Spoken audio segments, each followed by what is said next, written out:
When Jack Charney was 15 years old, a couple of art teachers changed his life. They put clay into his hands. A new world opened up. The clay provided a path for everything he wanted to do in life. It's more than the artistic process. It is life. The clay pushes him on, and he's found fulfillment and joy in creating his artwork from his shop in Santa Fe, New Mexico. We've been invited in for a close, personal, behind the scenes look at his world. Jack, thank you so much. It's a pleasure to meet you. Hi, Ned. It's a pleasure to be here. Welcome to my world.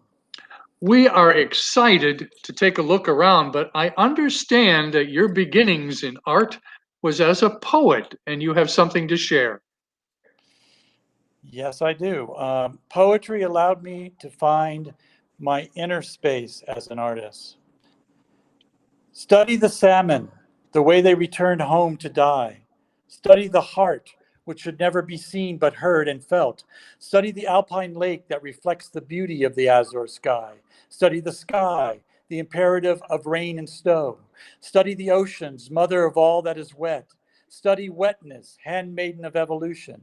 Study the suffering commonness of most stones, of most people. Study your blind dog for how she still sees, her nose knowing the ghosts of everything she has smelled. Study the wind for its going ever on, through and around everything, somewhere. Study somewhere, a new space, a new place on the map, a country where the mundane utterances of a language sounds like music. Study going as a desire and movement as a need. Study the way red always moves towards you, threatening, blood-like, in love. Study swans and how they defend their young. Ask what it means to mate forever. Study fingers reaching and toes spreading. Study the way hair fractals into curls and relates to the rivulets of running water. Study your children, the downy-haired sweetness of them, for the good you have done. Notice how they wear your mistakes like full advertisements. Acknowledge the ones who invented domes, stairways, balusters, arches, and columns. Admire buildings. Study stars and know distance, then know time always passing, and time to know beginnings, and beginnings to know loneliness, and loneliness to know the drive of the salmon, to return, to get back home, to die surrounded by what really matters. Home as home, a place, a people, a feeling, and time as change. Home as life, always coming to. Thank you so much. That's a wonderful way to start our conversation because it really does speak to the heart of an artist. I notice that you do a variety of works in clay. A lot of your work is more sculptural than pottery. Do you call yourself a potter? I do. I started off as a potter, and the potter's way taught me to expand as an artist and want to do different things with the whole tradition of what clay is and what clay offers. Now, moving into the sculptural pieces, it reminds me of yoga or gymnasts. Where did that idea come from? Well, the figurative pieces originated when I was in grad school and trying to push myself. It also relates to my travels in South America and the Mesoamerican figurines that I saw of the Aztec and the Mayans. And so I wanted to take that and expand on that. I also do a lot of yoga, and I enjoy the way that my figures connect with people in different ways: yoga, dancers, gymnasts, etc. I love your horse pieces. They have more detail than a lot of your other sculptures, and they seem to be telling a story. What was the inspiration behind that? When I started traveling in Asia, I came upon the Tang Dynasty horses, and I was really taken by them. The glazing, and the using the horse as a vehicle. Now remember, the Tang horses were war horses. What I'm trying to do is add an iconography of imagery to that to create a poem of sorts, a yin yang poem, a pulling of opposites.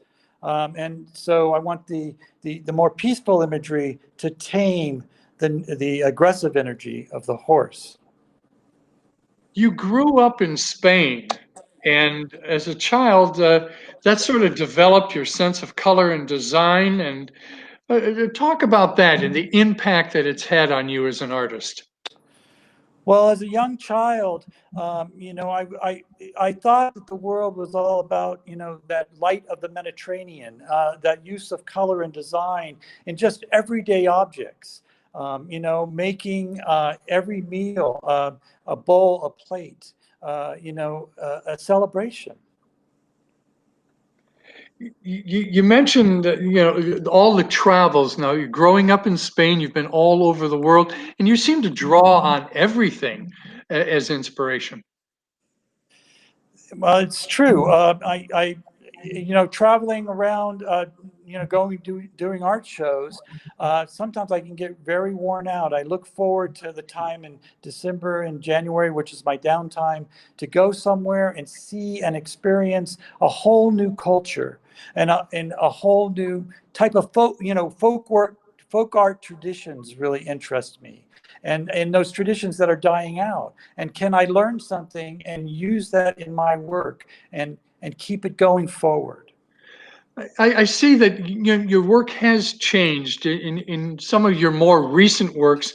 You've gotten off the horse, so to speak. And what can you tell us about this new body of work? Well, the boat pieces are, I call, gone to land, and they're about this time now. The time of the virus and us being inside in our homes, and the importance of finding who our family and friends are and what's important to us as individuals. Has it been hard for you to be at home and not around the country seeing people? Not at all. If anything, being at home and in my studio has allowed me to reflect on things that I've maybe put aside over the years, because of, all of the moving about and getting ready for shows and, having to be across the country and all the things I started noticing things that I started and put aside and going back to those pieces. And having the time to reflect and find what I needed to do to finish those has been has been a really great thing. My eyes have been kind of glued on the artwork behind you. Tell us about that. Well, the drawings I started to do when in my travels, because a lot of times, you're in the room, I can't like sit on a beach and burn myself all the time. And I need to, it was something else I needed to do. And I think of them as my most intuitive work. And I don't sell them. So there's no market value that's driving them. It's totally something for myself to be expressive. And this time, it is, I have the time to put into these drawings and really concentrate on them.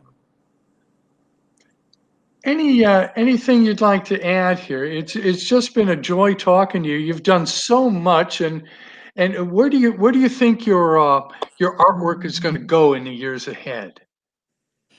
Well, if I could, I would do more writing. I have a couple ideas for screenplays. I would like to publish something, and